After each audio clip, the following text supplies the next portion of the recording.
Mr. Puneet Chatwal, distinguished delegates, friends. It's a great pleasure to address you all this evening at this conclave. And let me begin by conveying my felicitations to the Federation and my appreciation for your collective efforts at promoting tourism in India.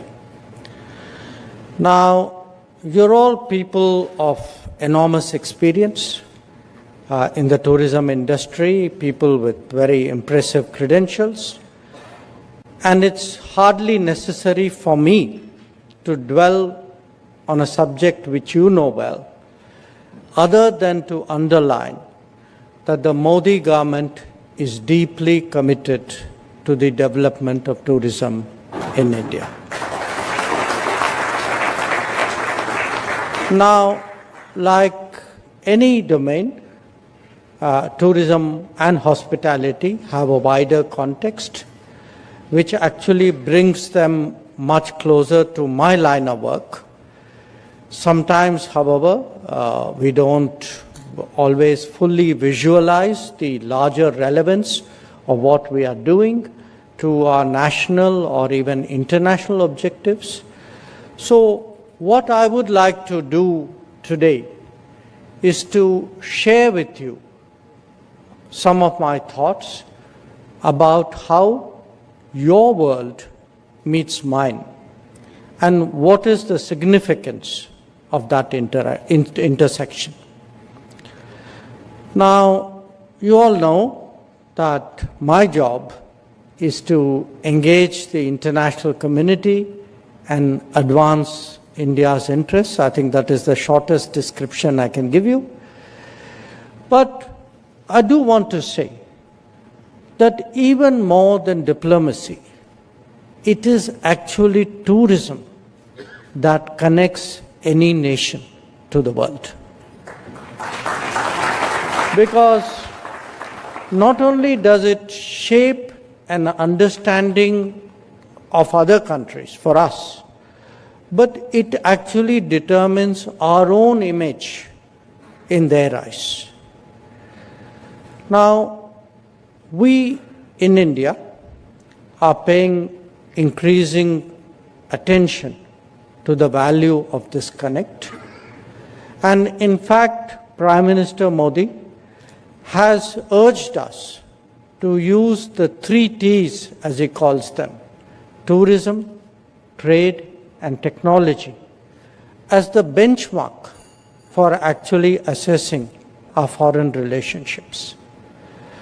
Now, many of you would also be aware that Prime Minister Modi invariably interacts with the diaspora when he goes abroad.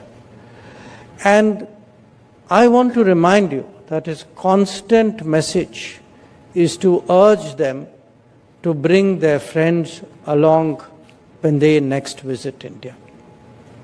So you can see how much we constantly strive in your interests and to promote your business. Now, in recent years, we have made sustained efforts to make our heritage and culture more visible to the world. Almost every year, there are Indian additions to the UNESCO World Heritage List. The most recent one was the Maratha military landscapes, and before that, the Moidams of Assam.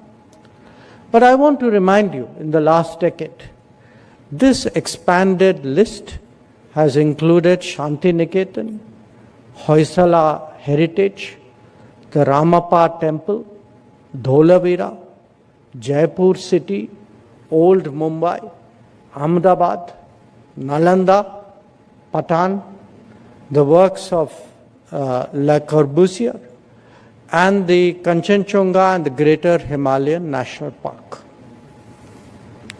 Now, you would all appreciate that the beauties of India are, of course, very much in the eyes of the beholder.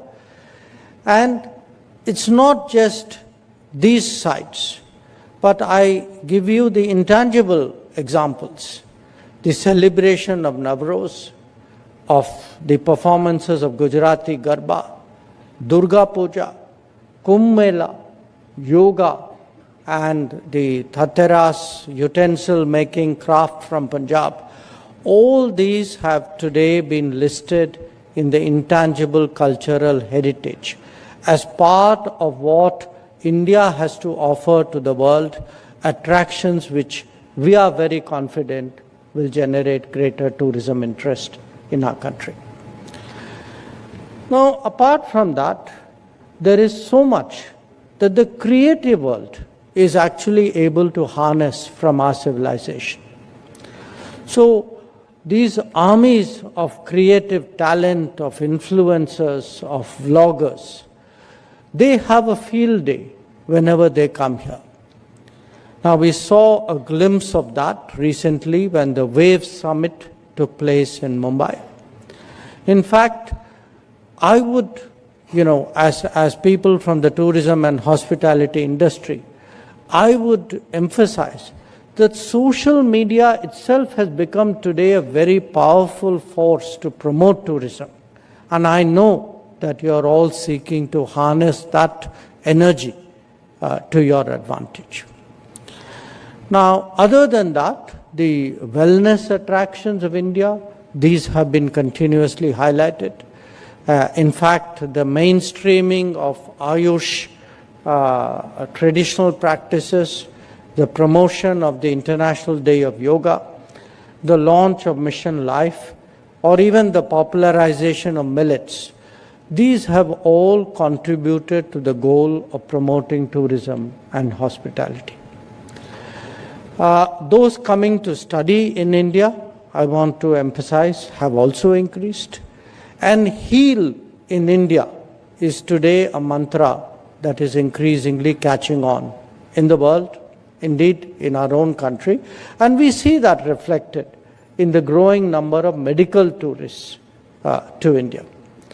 And of course, because finally I have to plug from my ministry as well, the practice of e-visas has made visiting India so much more pleasant an experience.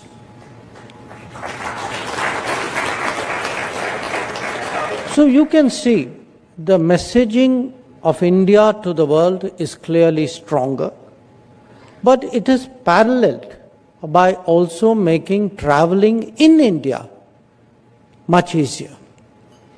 This is evident, obviously, to all of us who move around at home very extensively, and perhaps even to those, perhaps I would say even more so to those coming from abroad who are coming after a bit of a gap to India.